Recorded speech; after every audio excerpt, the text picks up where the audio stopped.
Thursday nights were always my on-call night at the Randwick Equine Centre.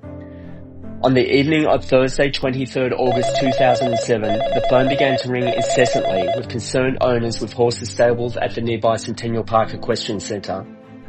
All had the same complaint: a pyrexic coughing horse. Rightly or wrongly, I elected not to attend the horses that night. This seemed like something unusual, the likes of which we had not previously experienced. Highly contagious, and with a real risk of spreading beyond the confines of the equestrian centre. I discussed the contagiously coughing horses with the veterinarians that were already treating them, and we came up with what we thought was the best plan to manage the situation. There was no point 6 different vets going down there and treating the horses ad hoc.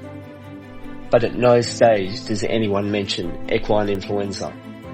The following morning, I anxiously sat on the fence outside REC, awaiting the arrival of Professor David Hutchins. Prof would know what to do.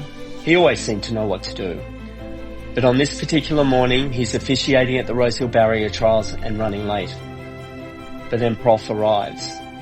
Before he could even get out of his car, I briefly described what is going on down at the equestrian centre. Then, without a moment's hesitation, and as if it were the most obvious diagnosis in the world, he declares, "It's EI. It's just got to be EI." I knew Prof would be right. He always was. But others took more convincing. "I've seen EI outbreaks overseas, and this is not EI," several protested. It was Prof who encouraged Dr. Derek Wong, then a veterinarian at the Centennial Park Veterinary Practice, to report the outbreak. He even provided Derek with the telephone number for the emergency animal disease hotline out of a tattered notebook he liked to keep in his back pocket. Prof Hutchins, for generations of equine veterinarians, you were our greatest mentor.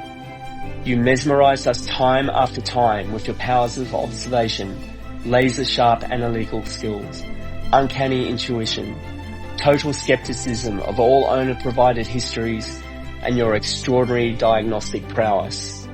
Sometimes it verged on wizardry. Your unrivaled contribution to equine veterinary science over half a century shall never be forgotten.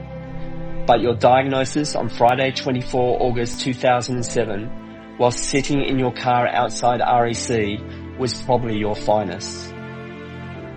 You used to tell me that common things occurred commonly, and that the sound of hoofbeats outside the window seldom meant zebras.